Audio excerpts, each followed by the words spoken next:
He was the $6 million man. She was America's golden girl. Together, Lee Majors and Farrah Fawcett looked like Hollywood's perfect couple. But behind the smiles, the red carpets, and magazine covers was heartbreak that never healed. Now, at 86 years old, Lee Majors has finally admitted the truth.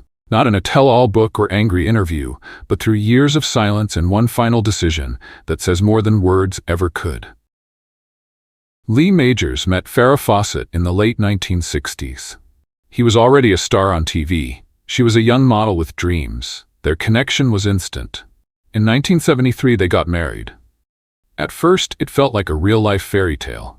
Lee was busy filming The $6 Million Man, and Farrah's career was just starting to bloom. They supported each other, and Lee often called her the love of his life. But everything changed in 1976 when Farrah joined Charlie's Angels. She became a global icon almost overnight. Her posters sold millions. Her face was everywhere. That sudden fame pulled her in all directions. Publicists, producers, fans, everyone wanted her time. And Lee, once the center of her world, started feeling like an outsider in his own marriage. He tried to hold on. He asked to adjust schedules so they could have dinner a few nights a week, but Farrah refused. She wanted to be independent and not seen as relying on her husband. Their love slowly faded, not because they didn't care, but because their worlds grew too far apart. Then came the final blow. Farrah began seeing actor Ryan O'Neal, someone Lee once called a friend. Lee didn't hear it from Farrah. He saw it in the tabloids just like everyone else, photos of them holding hands, smiling. She was still his wife at the time. It crushed him. Not just as a husband, but as a man who had once given everything for their love. After the divorce in 1982, Lee vanished from her story. No interviews, no gossip, no anger. He simply disappeared. He refused to be part of the drama. He focused on work. He dated but never remarried, not for nearly 20 years. Friends say he was never quite the same again.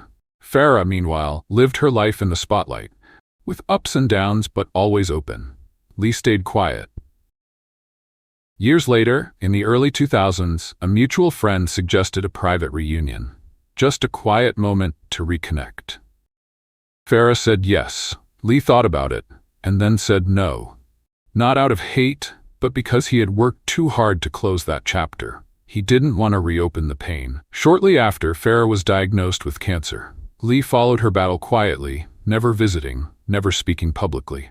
When she passed away in 2009, he gave a short, respectful statement. She was an angel on earth, and now she is an angel forever.